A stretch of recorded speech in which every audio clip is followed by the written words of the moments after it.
Bismillahirrahmanirrahim. Bismillahirrahmanirrahim. Assalamualaikum warahmatullahi wabarakatuh. Halo semuanya.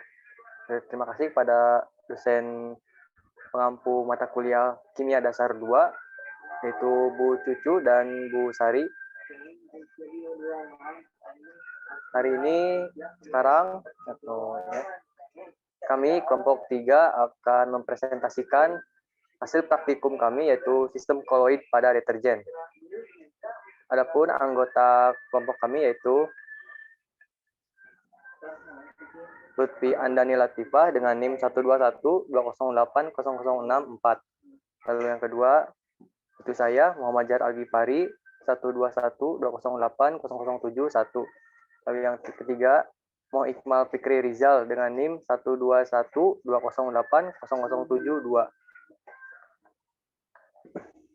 Baik, kita mulai ke bagian pertama yaitu tujuan dari praktikum ini.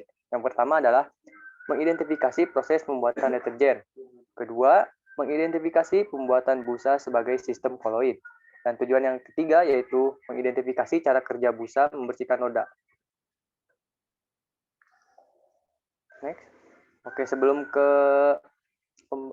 pembahasan dan prosedur percobaan, ada beberapa landasan teori. Zat yang sulit larut dan tidak dapat menembus membran disebut koloid. Nah, secara umum, sistem koloid merupakan suatu bentuk campuran dua atau lebih zat yang tampak homogen, namun memiliki ukuran partikel terdispersi yang cukup besar, sehingga mengalami efek Tyndall. Oke, next. Nah, deterjen yaitu yang akan kami praktikumkan, yang sudah kami praktikumkan. Deterjen adalah campuran berbagai bahan yang digunakan untuk membantu pembersihan dan terbuat dari bahan-bahan turunan minyak bumi. Kandungan dari deterjen yaitu seperti materi organik yang dapat menurunkan tegangan permukaan dan membentuk jembatan antara kotoran dengan senyawa pelarut. Oke, next. Nah, sabun maupun deterjen yang dilarutkan dalam air pada proses pencucian itu akan membentuk emulsi bersama kotoran yang akan terbuang saat dibilas. Bahan-bahan penyusun deterjen, ya ini tuh ada surfaktan. Nah, surfaktan adalah senyawa kimia yang dapat menurunkan tegangan permukaan. Next. Oke. Pembahasan selanjutnya akan dibahas oleh Mo Iqmal. Kepadanya dipersilahkan. Baik, alat dan bahan yang kami pakai dalam praktikum kami yaitu ada ember, kemudian ember ini sudah dibersihkan ya terlebih dahulu. Kemudian ada panci, gayung yang kami pakai volumenya yaitu 1,5 liter. Kemudian ada centong kayu, ada kompor, kemudian metil ester sulfonat atau MES sebanyak 500 gram, kemudian garam NaCl sebanyak 500 gram, kemudian aminon atau foam booster sebanyak 55 ml, kemudian pengawet yang kami gunakan yaitu pengawet ETA sebanyak 10 gram, kemudian biang parfum 45 ml, pewarna 55 ml, dan air hingga 14 liter. Prosedur praktikum yang pertama yaitu memasak 500 gram MES dengan 2,5 liter air hingga mencair. Pemanasan ini tidak harus sampai mendidih. Yang kedua, larutkan NaCl dengan 2,5 liter air pada ember besar yang bersih. Kemudian setelah dilarutkan NaCl, dimasukkan MES yang sudah dicairkan ke dalam ember berisi 2,5 liter larutan NaCl tadi, lalu aduk secara perlahan sampai mengental sempurna.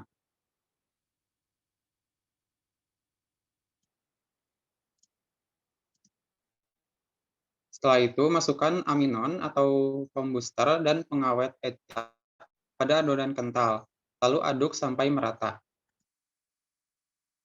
Kemudian tambahkan air sedikit demi sedikit sambil terus diaduk secara merata perlahan-lahan. Penambahan air ini dilakukan sampai seluruh adonan berjumlah 14 liter. Kemudian setelah itu tambahkan parfum dan pewarna, aduk sampai merata. Dan yang terakhir diamkan sekitar 2 jam dan deterjen pun siap digunakan. Pembahasan selanjutnya akan dibahas oleh Saudari Lutfiandani.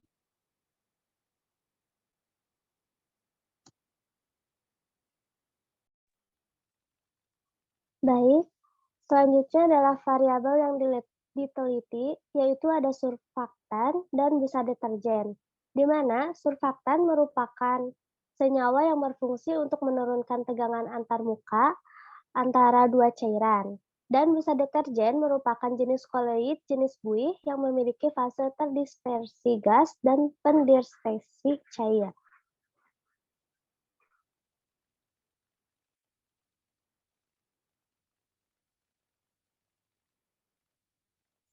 Selanjutnya adalah pembahasan fungsi penambahan MES. MES atau metil ester sulfonat merupakan salah satu jenis surfaktan anionik yang memiliki kelebihan dalam hal daya detergensi, tahan terhadap kesadahan, bersifat terbarukan dan ramah lingkungan, dan digunakan untuk daya bersih. Kemudian NaCl. NaCl fungsi penambahan NaCl akan terbentuk inti sabun dan mempercepat terbentuknya padatan sabun. Lalu, penambahan ETA berfungsi untuk membantu efisiensi surfaktan dalam proses pembersihan kotoran sekaligus menyingkirkan ion penyebab kesadahan dari cairan pencuci dan mencegah ion tersebut merusak. Fungsi penambahan pewangi yaitu agar deterjennya berbau wangi dan fungsi pewarna untuk membuat deterjennya menjadi berwarna.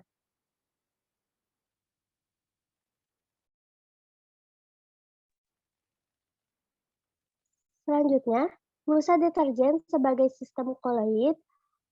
Deterjen merupakan salah satu contoh koloid jenis buih yang memiliki fase terdispersi gas dan medium pendispersi cair.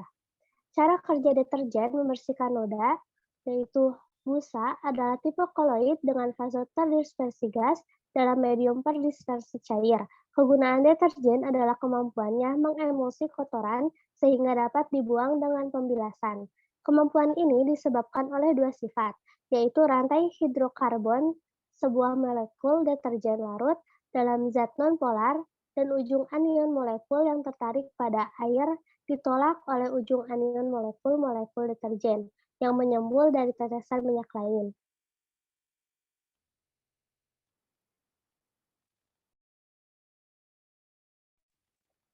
Adapun kesimpulan dari praktikum kali ini, yang pertama, deterjen dapat dibuat dengan menggunakan bahan MES, NaCl, serta bahan-bahan pelengkap lainnya. Yang kedua, busa deterjen merupakan koloid jenis buih atau foam.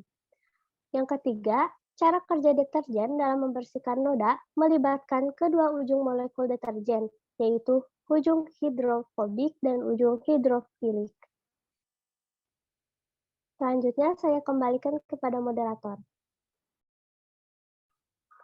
Oke, baik kepada kedua anggota.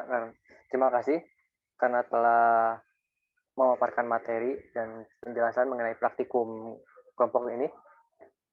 Oke, itu saja yang bisa disampaikan mengenai presentasi terhadap praktikum dari kelompok 3, yaitu sistem koloid pada deterjen.